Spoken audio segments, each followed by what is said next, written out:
Good morning दोस्तों, मैं अभिनव श्रीवास्तव आप सबका एक बार फिर हार्दिक स्वागत करता हूं द गैलेक्सी इंस्टीट्यूट के यूट्यूब चैनल पर।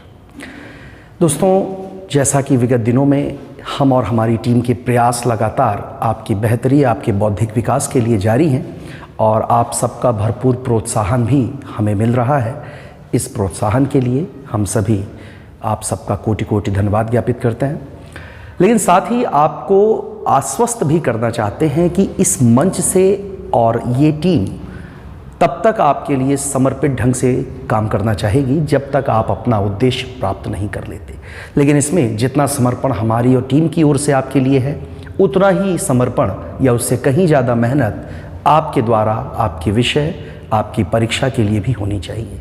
ये तभी संभव हो सकता है क्योंकि ताली दोनों हाथ से ही बजती है, एक हाथ से नहीं। दोस्तों, कल हमारी चर्चा आपसे जिस टॉपिक पर हो रही थी, जिस कंटेंट के बारे में मैं आपसे कल बातें कर रहा था दोस्तों, वो था आपका साइंस का।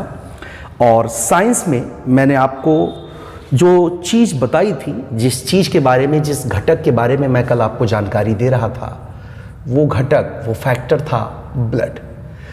ब्लड में हमने आपको आरबीसी के बारे में जानकारी दी थी। आरबीसी यानी रेड ब्लड सेल्स या रेड ब्लड कॉर्पसेल्स आप इसे कहते हैं, और इनके लिए जो वास्तविक नाम होता है वो मैंने आपको बताया हुआ था, और वो वास्तविक नाम था इरिथ्रोसाइट। जो लास्ट चर्चा हमारी आपकी जाने से पहले हुई थी दोस्तों, वो थी आपका रक्ताल्पता से, यानी जिसे हम कहते हैं एनीमिया। ठीक है दोस्तों, एनीमिया यानी रक्ताल्पता, हमने आपसे कहा था कि ये 4 प्रकार की होती है। ये समस्या 4 प्रकार का होता है, जिसमें से पहले वाले का नाम आप देखें, मैं एक बार आज दोहरा देता हूं यहां से।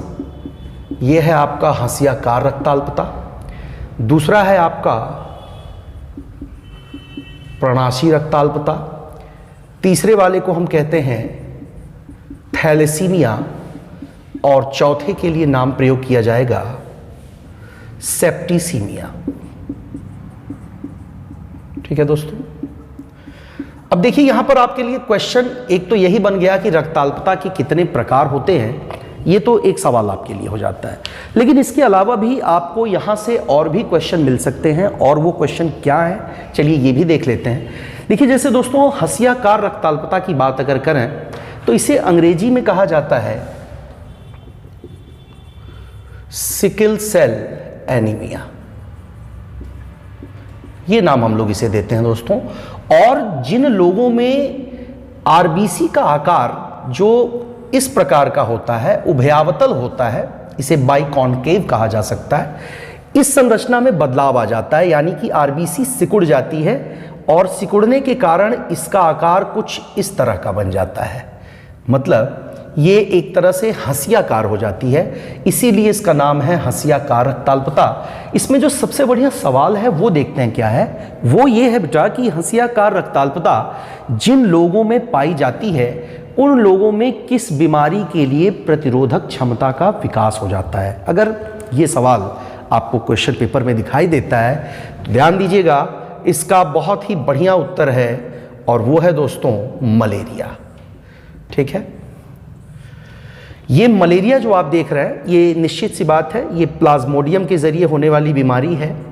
और यहाँ पर प्लाज्मोडियम आपके कितने प्रकार के होते हैं। प्लाज्मोडियम का मतलब होता है दोस्तों मच्छर का जो लार्वा होता है, उसके लिए हम प्रयोग करते हैं प्लाज्मोडियम शब्द का। और ये 3 तरह का होता है। प्लाज्मोडियम मैलरी पहला प्रकार होता है इसका। दूसरा प्रकार होता है प्लाज्मोडियम वाइवेक्स, और तीसरा प्रकार होता है प्लाज्मोडियम फैल्सीपेरम। ठीक है दोस्तों, तो ये 3 प्रकार हैं, और इसी में से प्लाज्मोडियम मैलरी जो है, ये नाम आप जो देख रहे हैं, ये जिम्मेदार होती है किस बीमारी के लिए, तो मलेरिया के लिए। तो जिन रोगियों में आरबीसी का साइज हंसियाकार हो जाता है, उन रोगियों में इस बीमारी के लिए प्रतिरोधक क्षमता देखी जाती है। उसके अलावा अगर दूसरा प्रकार पूछता है प्रणाशी रक्ताल्पता, जिसके लिए हमने अंग्रेजी में एक नाम देखा हुआ है, और वो नाम है आपका पर्नीशियस एनीमिया। इसमें हीमोग्लोबिन इसका जो है निर्माण होना एक तरह से बंद हो जाता है ब्लड में। अगर सेप्टिसीमिया की बात करें तो ये भी कभी कभी पूछा जाता है। इसे दरअसल रुधिर विषाक्तता का नाम दिया जाता है, यानी इस कंडीशन में ब्लड में ऐसे टॉक्सिक एजेंट यानी विषाक्त पदार्थों की मात्रा बढ़ जाती है जिससे ब्लड या रुधिर विषाक्त हो जाता है और इससे कई दूसरी गंभीर समस्याएं खड़ी हो जाती हैं।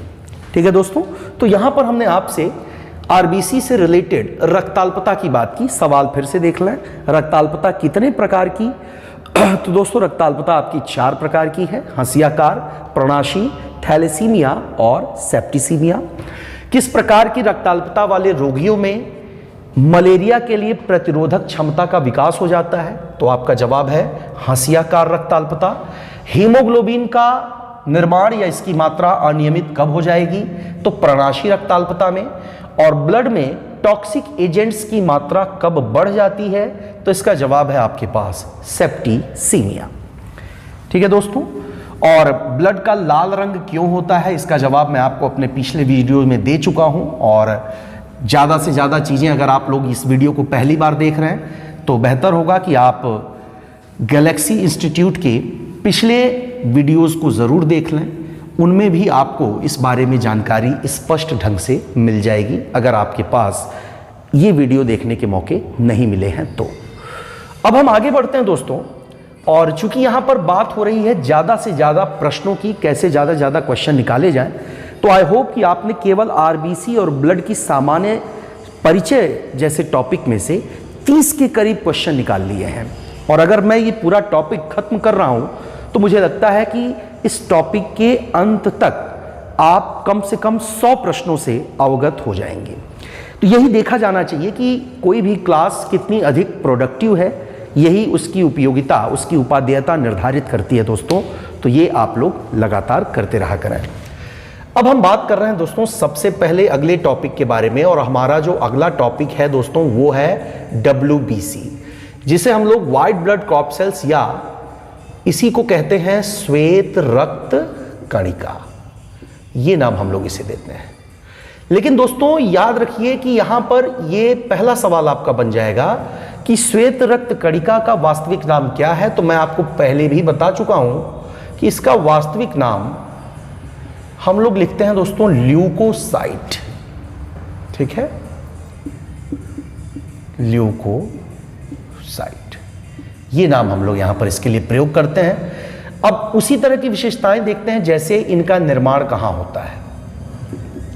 तो देखिए दोस्तों, इसका जो निर्माण होता है WBC का, एक तो अस्थि मज्जा में इसका निर्माण होता ही है, ये मैं आपको पहले भी बता चुका हूं। लेकिन अस्थि मज्जा के अलावा इसका निर्माण होता है दोस्तों स्प्लीन या प्लीहा में। ठीक है, यहां भी इसका निर्माण पाया जाता है।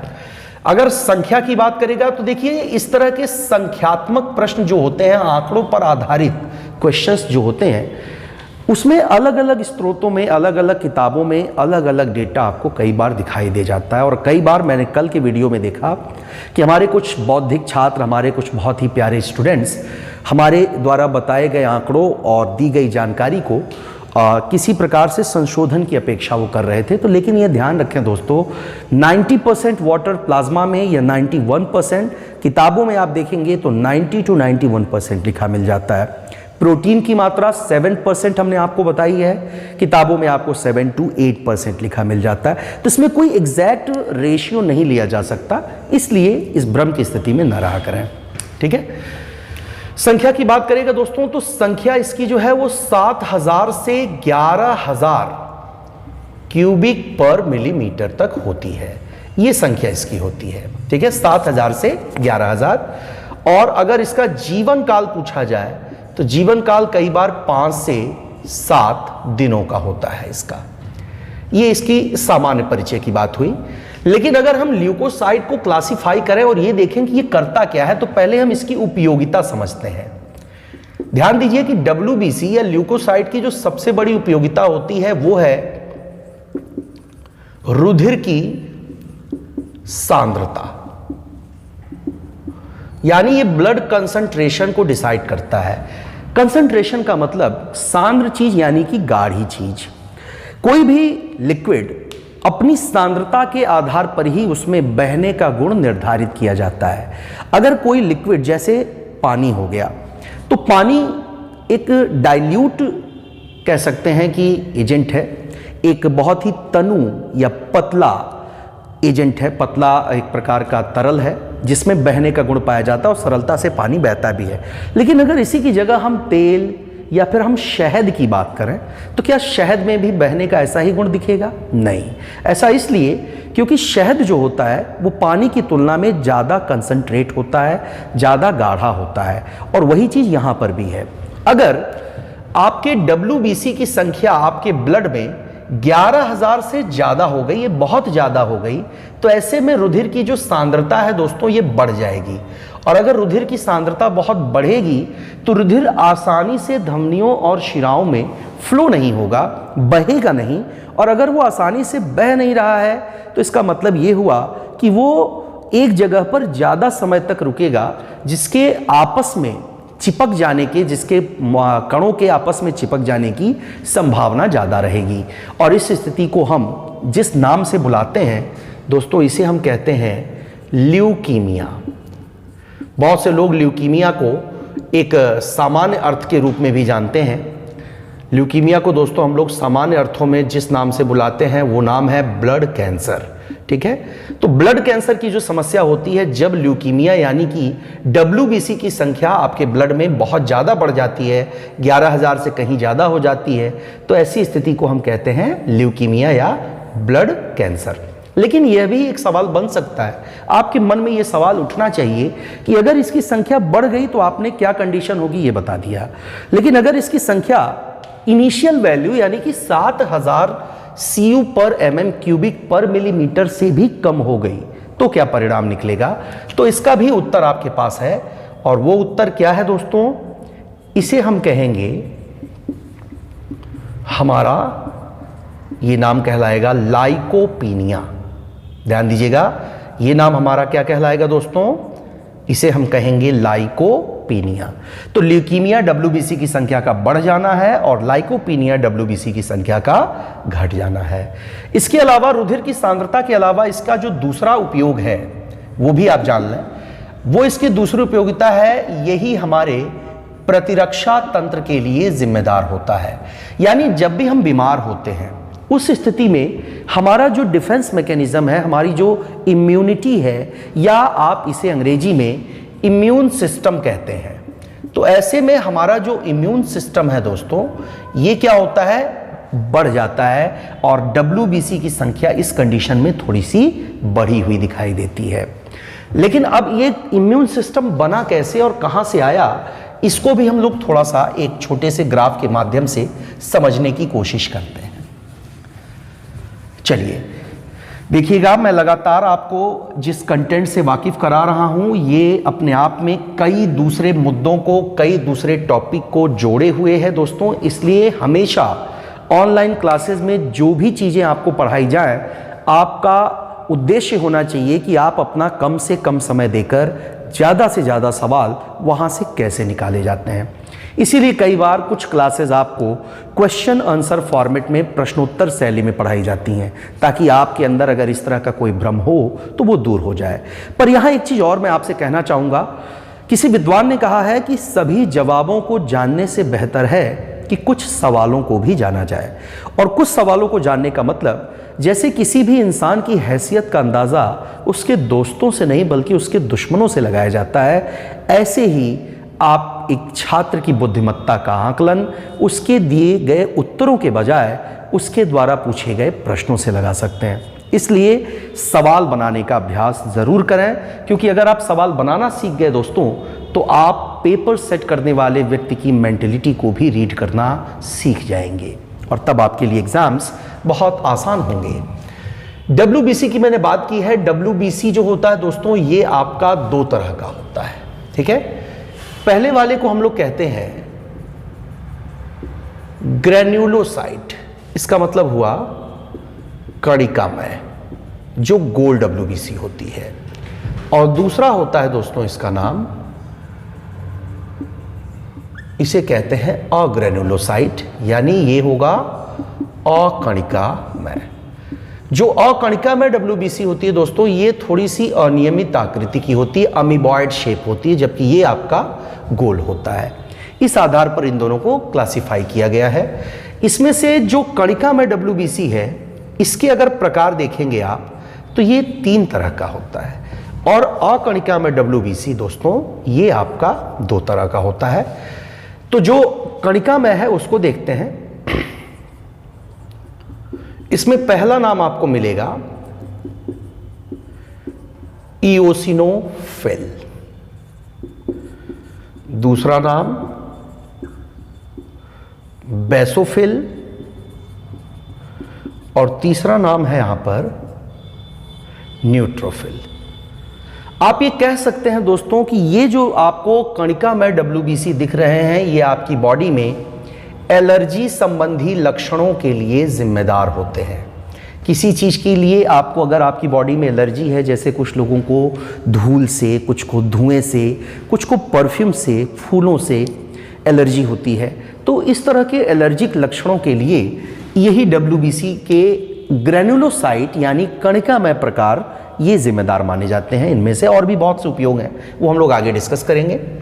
अग्रेनुलोसाइट यानी अकणिकामय की अगर बात की जाए दोस्तों, तो ये 2 तरह के होते हैं। पहला आपका होता है, इसे हम लोग कहते हैं मोनोसाइट, पहला प्रकार होता है, और दूसरा प्रकार इसका होता है दोस्तों, इसे कहा जाता है लिम्फोसाइट।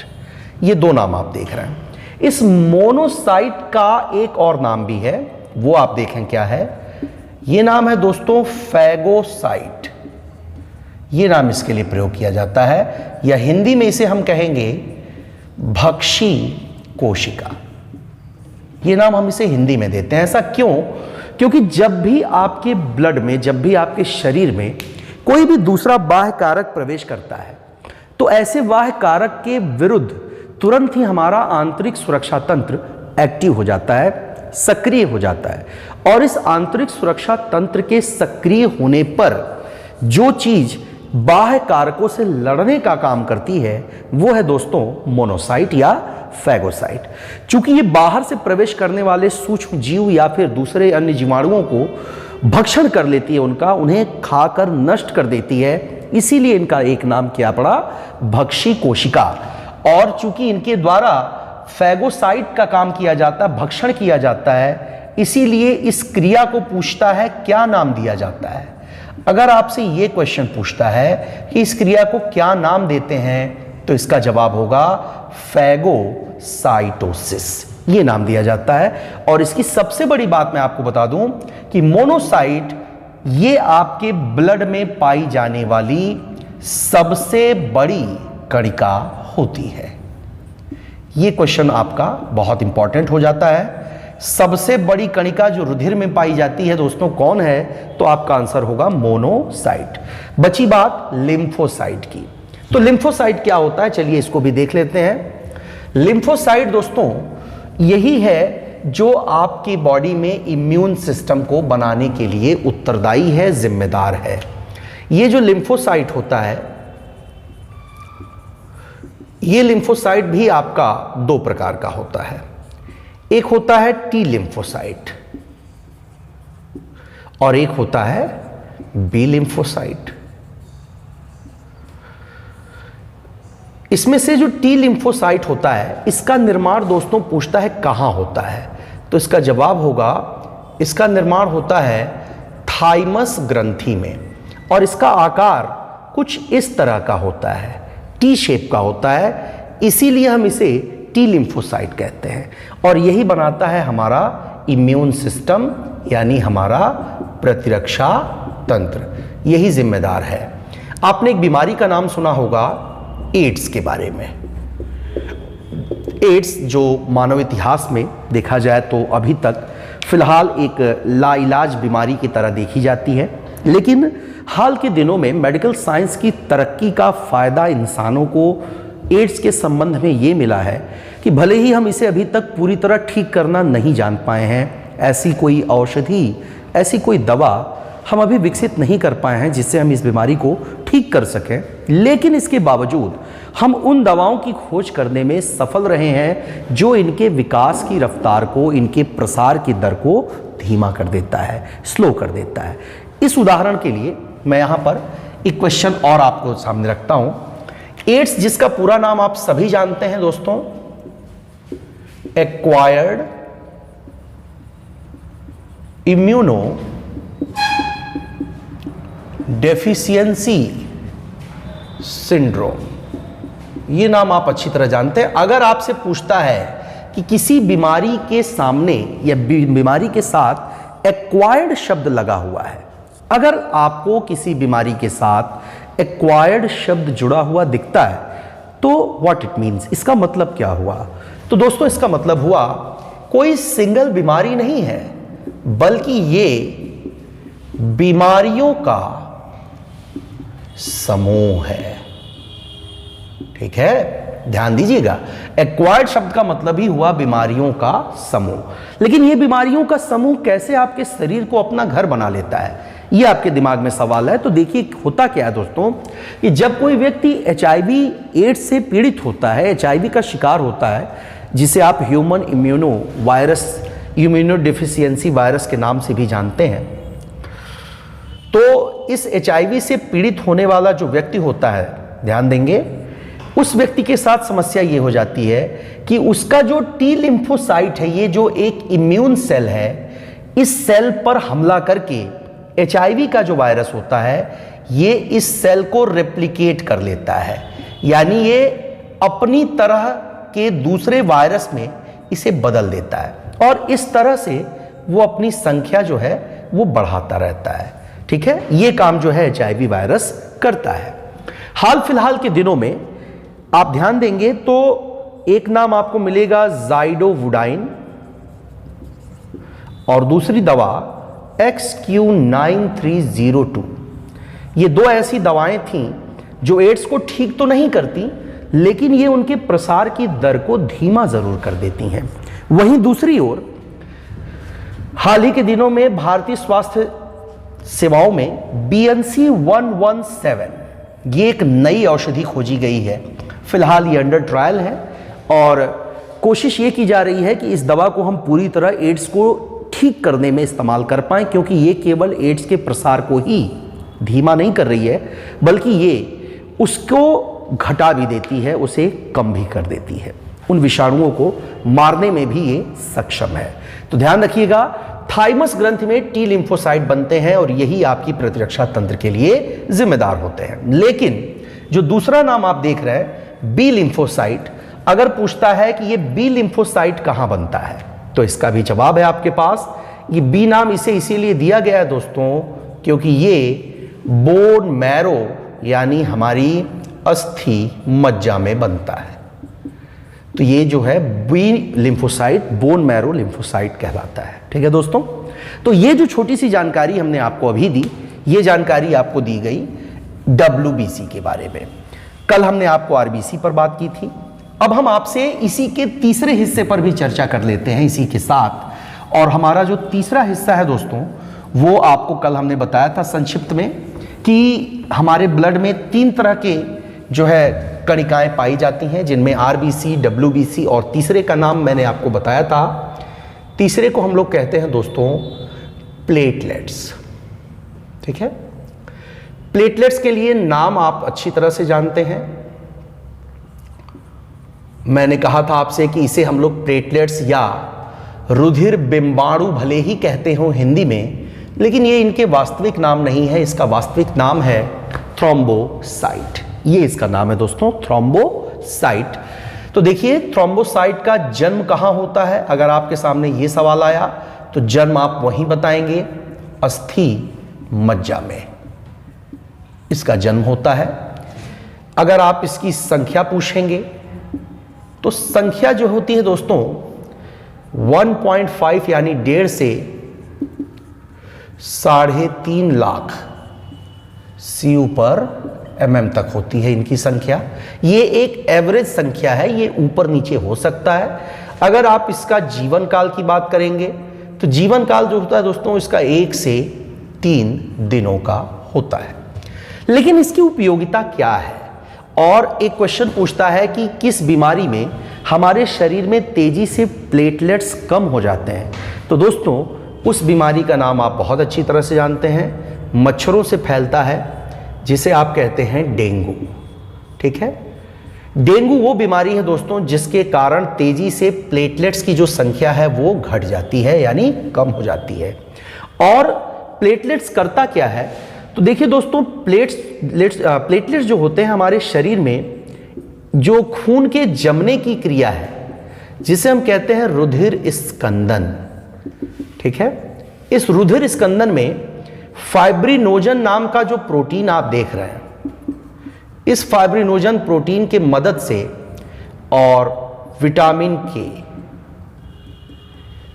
के का मतलब आपका पोटेशियम हुआ दोस्तों, इन दोनों की सहायता से जब ये प्लेटलेट्स से मिलते हैं दोस्तों, तो प्लेटलेट्स के जो छोटे छोटे अणु हैं, छोटे छोटे जो उसके मॉलिक्यूल हैं, ये आपस में चिपक जाते हैं और चिपक कर एक प्रकार की चोट वाली जगह पर ऐसी झिल्ली नुमा संरचना का निर्माण कर लेते हैं, जिसके कारण अंदर से बहकर बाहर आने वाला जो रुधिर है वो नहीं आता और खून का बहना बंद हो जाता है। लेकिन मैंने कल आपको राज परिवार की एक रोग के बारे में बताया था, और वो रोग क्या था दोस्तों? वो बीमारी थी हीमोफीलिया, जिसमें खून का बहना बंद नहीं होता। ठीक है, अब यहाँ पर एक चीज और देखिए, चूंकि यहां पर हम लोगों ने आरबीसी, डब्ल्यूबीसी और प्लेटलेट्स, इन 3 चीजों को पढ़ा, 3 चीजों को समझा और जाना, हमने इसका एक सामान्य परिचय प्राप्त किया। लेकिन अगर सवाल देखे जाएं तो कल और आज की बातचीत में आपको 50 से ज्यादा क्वेश्चन अब तक मिल चुके होंगे। अगर आप इनको काउंट भी करेंगे तो शायद आप इससे अधिक ही पाएंगे, कम नहीं पाएंगे। बट अभी भी ब्लड ऐसा नहीं है दोस्तों कि हमारा ये चैप्टर, ये टॉपिक समाप्त हो जाता है।